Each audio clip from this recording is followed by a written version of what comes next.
and the identical placebo were supplied by 4 compounding pharmacies serving in different study regions. On randomization, the data according to center to assign code medication bottle to patient enrolled. So you can imagine that how they can that do. The patient will receive treatment at dose of 100 mg twice daily on the day after randomization, and this dose will continue for 14 days. And the dose will increase to 150 mg twice daily at 3rd week and to 200 at 4th week. See, show clearly can you adjust the dose or step the dose. Need to be can see the picture. Okay.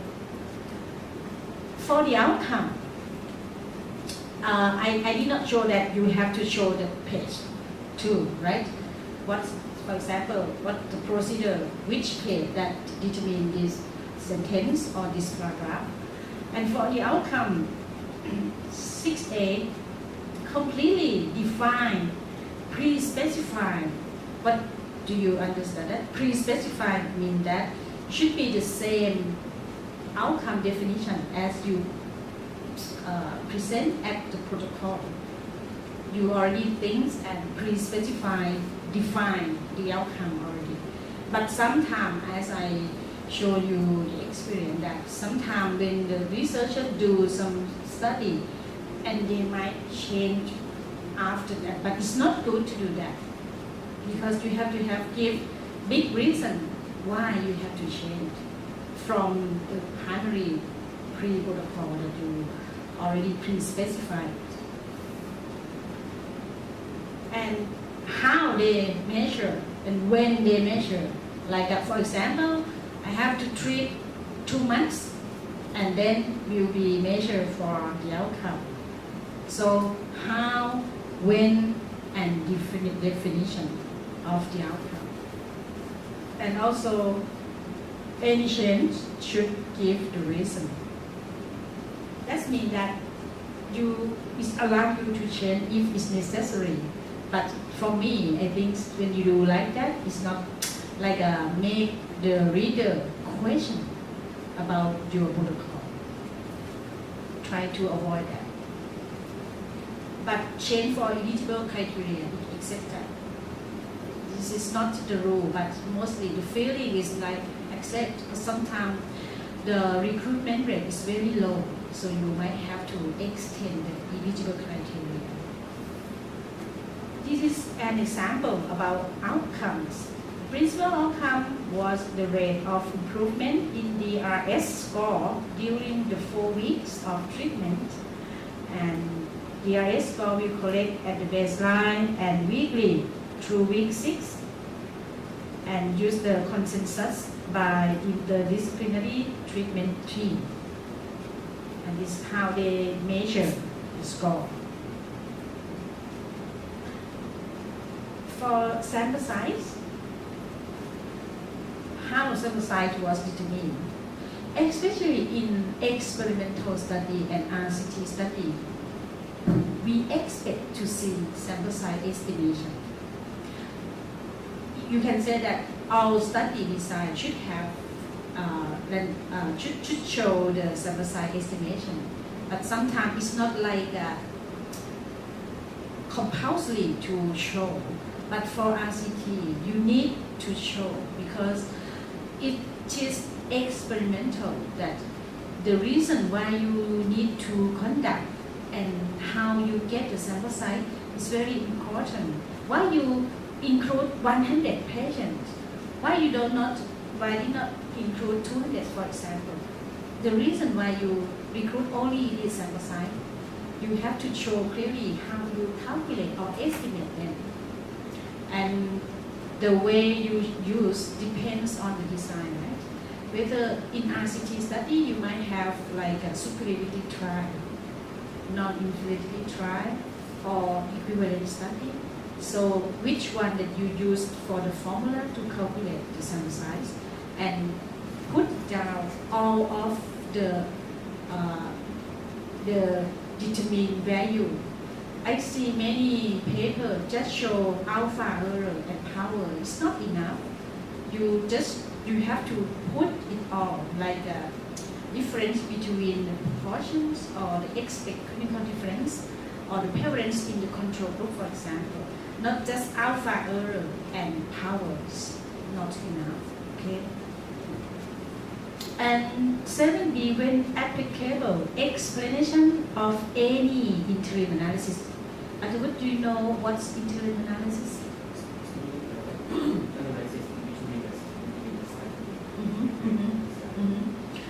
So it's also in the plan, right? So we have to plan first in the protocol. When I say protocol, it means what we plan before that, right? In the protocol, if you plan to follow up the patient for a long time, 2 years, 3 years, or 4 years, you have to plan that how many interim analysis that you plan to conduct. Otherwise, you say, oh, I will wait for 4 years, and then the analysis will be done at that. It's too far, and sometimes might have some problem occur. Do you know what is the objective of interim analysis? Because we have two arms of intervention, and sometimes they have evidence that there are differences in adverse event or benefit between two groups already that we have already known between time. The objective, there are two main objectives of interim analysis. The first one, are there any harm effects to the patients or not? So you see what you answer me is the benefit, right? But actually, interim analysis, the first objective is to detect the harmful or the bad effect of our intervention. For example, it's supposed that amantadine is very show some toxicity that we don't know before well. But when we apply to the patient, we can develop hyponatremia, for example. So if we wait until the end of study, many adverse effects or serious adverse effects might occur, but we did not detect it all. Waiting for the end of study, that is not fair to the patient, because your intervention creates some serious adverse effect. Because the control is mostly placebo, should not have any additional adverse effect, right? So the first answer, the first objective is that we do interim analysis to detect any harmful of our interventions. If that's so, we have to early stop. Many study early stop because this reason, like a study in lipidemia patients or hypertension patients, because when the intervention arm combine ARB and ACI have create higher death rate than the placebo. So, and the difference of the death rate reach the point that we set the threshold point of the study. For example, death more than 10%. So they have to stop.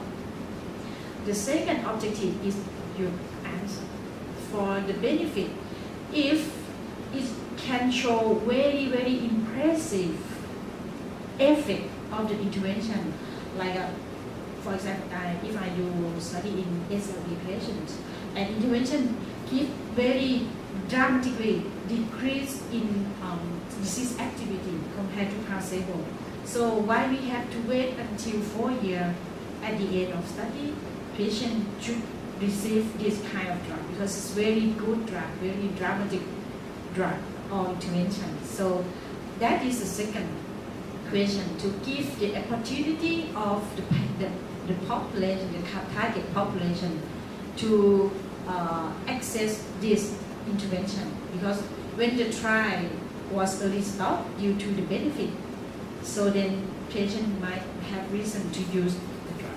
Okay, but beware about the second objective, because mostly we like instead we set some delta, but you know that the delta of difference might change over time. It's not steady. When we do conduct study longer, for example, 4-year study, interim at first year, we can see very change in remission rate, 20%. But when you do follow up longer, the difference will be closer, and sometimes not different. So the second objective we need to carefully think, because if we want to stop due to clinical significance, should be dramatically clinical significant.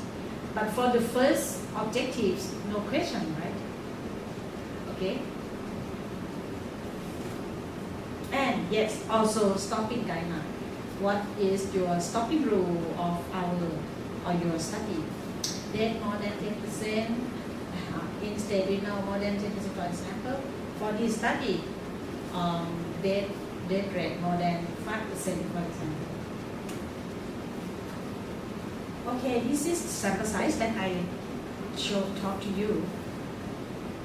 In amantadine and brain trauma subject, they plan to sample size 184 was estimated to provide 80% power to detect the difference of the DRS score of 0.3 points per week or 1.2 at the end of 4 weeks. And the sample size also provide 90% to detect unforeseen adverse event, to detect the incident at least 2.5. And this show you clearly how can they analyze the data. As I told you, sometimes just show power and alpha early is not exact, okay?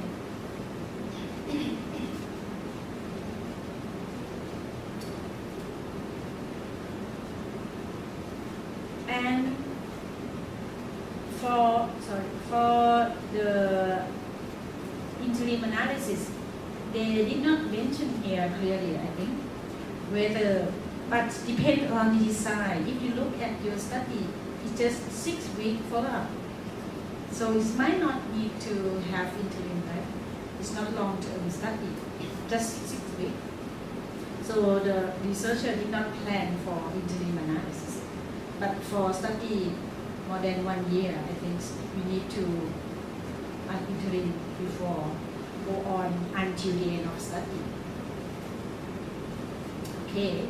For number 8, number 9, and number 10 in methods, they talk about what they do in randomization. So, what's the sequence generation and allocation, concealment, and implement. You see, if you understand this clearly, you will know that in randomization, they consist of 3 procedures: sequence generation, allocation, concealment, and how to implement. So describe it all, 3 parts here. How to do randomize? You use computerized to generate, or you use simple random number coin, or you use some table of random number in the appendix of the stat book, or even use some method. And type of randomization, whether it's simple, block plus stratify, or just stratified randomization. And also describe the block size, whether it's vary or it's fixed block size. For allocation concealment, how to do conceal. The mechanism used to implement the randomized sequence, describe step to conceal until intervention was assigned. Like you use envelope or you use central, like an interactive phone call, which one? And how to implement that is mean that describe who generate, who enroll the participant, the same or not, or different team. and who assign intervention. So this shows clearly what the randomization will be implemented by whom. For this study, amantadine and virtually identical placebo were supplied by 4 companies, and they used the data coordination center to assign, like a central assign. That is the way they conceal the list or the sequence of randomization. I just show you that the elements of 2 aspects of enrolling patients in the trial. For generation, prepare of the random sequence, and when you have to implement, also you have to enroll the participant by access eligibility, who will be the access who will do this job. Like a project Ajahn Govind, you want to do randomized control trial at OPD case. So who will be the one who check eligible criteria? We have to say the nurse as OPD will be checked for assess for eligible criteria, and what's after that, who will be discussed about the trial or informed about the trial, the same nurse or some doctor, ladies doctor, and the way to obtain informed consent, how to conduct that procedure. Informed consent is procedure, like you need to prepare in a separate room with quiet atmosphere, who will be inform the patient. Patient might come with their relative or cousin, and then leave them to decide by themselves whether they will enroll in our study or not. And for generation, this is the preparation of allocation system, the code bottle, the barcode, the envelope, and try to conceal sequence.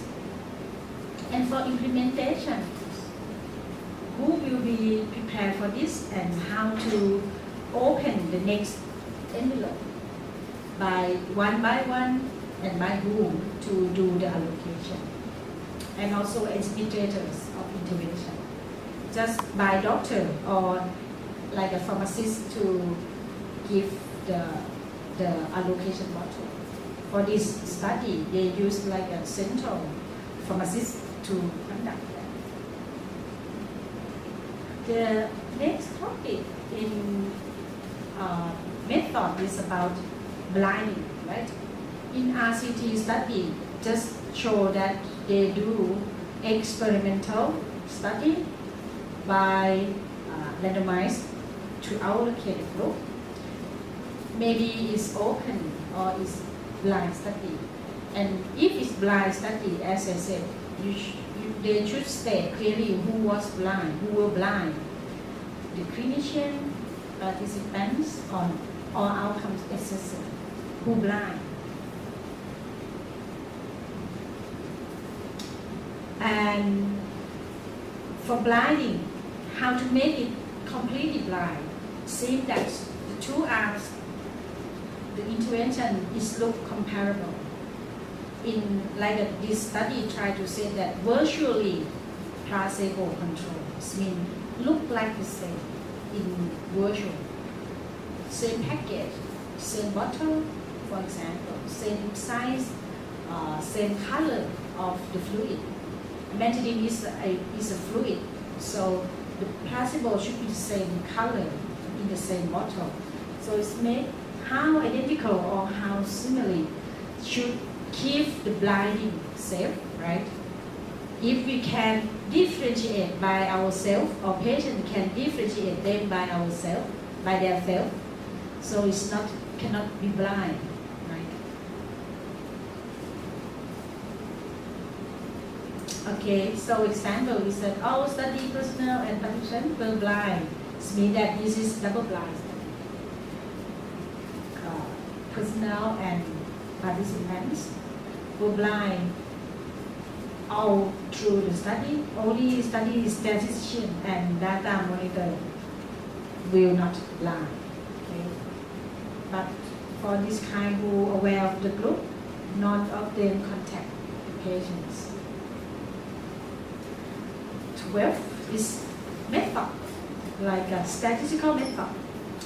So the method used in to compare the result. You know that RCT study, the design is very difficult in the part of methodology. But in the part of statistical analysis, someone said it is easier because everything show the same prognosis between group. The only difference is intervention, right? Otherwise, it's the same. You create the same baseline prognosis between group. So everything occur after that should belong to your intervention. So that's why just statistic method to compare the result at the end. So mostly it's not complex like when we do observational study, because you have to consider many things like consider confounding factor, how to subgroup analysis, for example. But in this case, mostly quite ตรงไปตรงมา So many study might show some adjust analysis. Why is happened? Do you know why we need to do adjust analysis in RCT study? Because of factors other than random variable. Yes. As we talk about randomization, sometimes even you do randomization, but by chance, some baseline factor or some confounding factor, I mean prognosis factor, sometimes it's not equal by clinical. Like age group is older in intervention compared with placebo. Even we do randomization well, so in that case, we need to adjust. So what different mean in this term? We call different in clinical, it's not statistical, right? So when they consider that, oh, there are some clinical difference, so we do further adjust analysis, but mostly it should be not need to do. Okay, this in amantadine study, they use two tests for continuous variable that you see many times, right? And for the hypothesis, we do the comparing the test between the slope of change between group. I need not want to go to details because it belongs to each study objective, right? And the fourth part is result, but it belongs to the 13 bullets or 13 topics about participant flow. So 1 to 12 will be described in title, abstract, and method. And after this, we think about result. So the first of result, they ask you to show the participant flow that I mentioned you that is international except. Participant flow is a diagram. See, strongly recommend.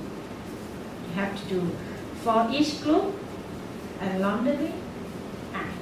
You may see the flow is easier to understand. In participant flow, we will have 4 information that you need to show: enrollment, allocation, follow-up, and analysis. So all of this information will show you that what is the flow, eligible number, exclude whom, by which criteria, and then do randomization, one per one, in number, for example, 400 patients, and for allocation, 2 allocation here, allocation to intervention, allocation in the placebo group, receive allocated intervention and did not receive. It means that even after allocations, it means that all of the patients should receive the treatment, right? sometimes it might have some condition like a patient too sick to receive or death before, for example. So should be give the reason why these 10 patients did not receive the treatment, even they allocate to receive. And in intervention group others too, but sometimes it's possible which reason made them did not receive possible or not, for example. And then follow up. How many patients lost to follow up? Give the reason. And how many patients discontinue the intervention? Give the reason. And then the analysis, whether the number here is the same of number allocation or not. Is it the same, 100 and also 100 in analysis. So it's reflect that the researcher use intention to treat analysis.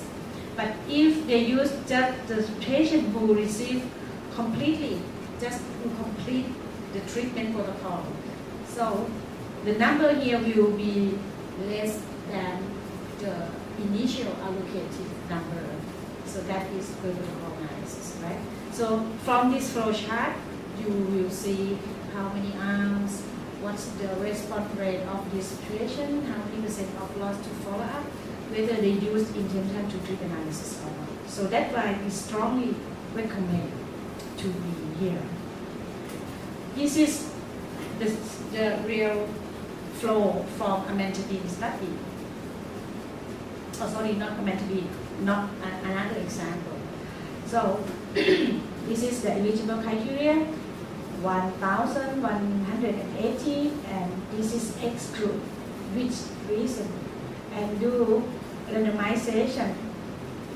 And even they go through randomization, but some of them still exclude because this is twice recruitment and in the same patient recruitment. So they detect at the randomization time, so they discard another time of the repeat randomization. And some did not have determination of assignment. And then random allocate to two groups, prednisolone and placebo, and during the follow-up, 400 and 341 had primary outcome data, other have some missing data or not available data. And you see that the number in the analysis is the same as the number at the allocation. So this is intention to treat analysis. 14, recruitment. 14A, they define the period of recruitment and follow-up. And if they have to early stop, why? They have to mention about the reason. So date and setting should be put in the method, as I told you, or even not put in the method, should put in the result. And then baseline data, mostly they show in baseline table like this. This is a baseline characteristic from a amantadine paper. No need to see the p-value as I told you about the reason. Then no need to show. And you look by your clinical whether which characters might different by clinical. And for number to analysis, each group, the number of participants, whether it's the same as the original assignment, if you plan to do intention and to treat analysis. Mostly, they want you to show the absolute number. Like a patient, from 20 patients, 10 still remain in the analysis. Not want to see just the percentage, because they want to see the real number of the patients. For outcomes and estimations, so it depends on the hypothesis or the objective. So mostly you show the estimate effect size. For example, absolute risk difference, relative risk reduction, or relative risk. And every point estimate should have the 95% confidence interval for each value. If the result is binary outcome, I mean yes and no, or dead and alive, present in both absolute risk reduction or the relative risk reduction, both. And from absolute risk reduction, you can further calculate number needed to treat and number needed to harm. So this is the result from amantadine study. They show in the graph whether the primary objective is a difference at 4 weeks here, and the amantadine group seem to have better, lower DRS score. From the beginning is not different, and from the end of study is better, lower than placebo group. But you see, when you follow up until 6 weeks, it seems same because the 95% confidence interval is overlap at 6 weeks. So the primary outcome here is at 4 weeks and show this number, the mean R, and show the same, not different. And any ancillary analysis like a subgroup analysis or adjust, you have to mention. And also in experimental study, not just report the efficacy. The report should include the adverse effect or serious adverse effect or the harm side. All important harm or unintended effect, each group should be reported. Whether relevant or not relevant to the intervention or not should be reported. This is as expected. Medical complications were common, but no different. Shown here in the table. Mostly they show in the table between treatment and placebo for adverse events. And for the topic 20, 21, and 22, we talk about discussion. 3 parts in discussion: limitation, generalizability, and interpretation. You might think, why is sequence like this? Mostly when we write the discussion, first we interpret our findings. But I think it's not serious. We might rearrange the flow. Mostly we talk in discussion, the first paragraph is what we found in our study, and then interpret our result, comparing with the previous study, and then talk about how to use, how to generalize, and then our strong, our limitation. So I think this sequence is quite, it's not common, it's mostly. But for each one, like a limitation, trial limitation, and any potential bias in your study, generalizabilities mean that if the trial should be used to whom, what do you think, how to generalize your result, and interpretation, don't forget to balancing between both harm, benefit, and cost of the intervention. Okay, these are the recommendations for discussion. I think this might make sense. First paragraph, briefly synopsis of your key findings. Then consider or try to interpret or explain your mechanism. Why I found that amantadine is better, for example. What's mechanism of this drug? Support by what's evidence? And compare with the previous paper or previous study, even in animal study or in human study, and or even systematic review before. And also then limitation, strong limitation of your study. And finally, summarize the generalizability or implication of our research, or still need further research. because we cannot conclude or generalize only from our study. We need further research in the future. So it's strict proper. Okay.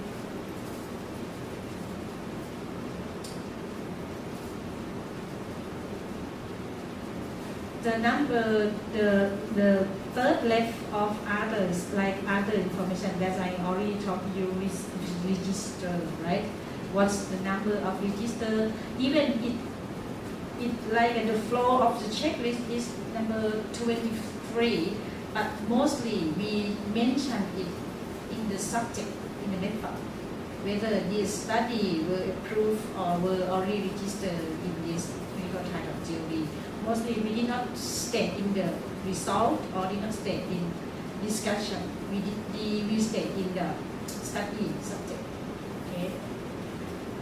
And full protocol, as I tell you, if available or if you think it's important to see. And the funding source, like you want to acknowledge some or role of your institute or something that you want to acknowledge them or you want to talk about them. However, I think even we have this is just for like a simply RCT study, right? But in other intervention, like a herbal medicine intervention, consort have extended version. This version is for clinical RCT in human about the intervention, about drug or like a procedure. But if you want to study about herbal medicine, they have some extended question. So you can download the checklist from that website. And also non-pharmacological treatment like acupuncture or like if like you do some procedure that not pharmaceutical drug or something, you might need to use this form if you want to do RCT study. And some consult about RCT study, but the focusing, like, okay, it might not be aim or primary objective because it's unethical to plan to do some study experiment to answer about harm, but the result is geared to the harm side. So they have some extension of consult about harm,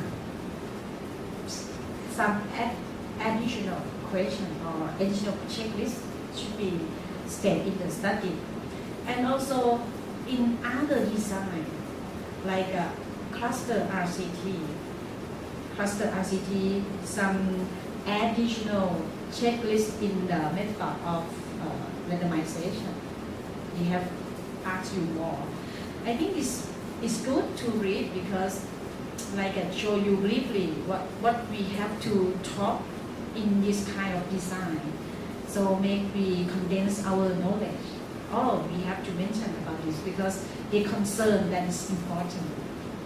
And also non-inferiority or equivalent study. And some like a pragmatic, like a mid-effectiveness study. They also have some extension checklist.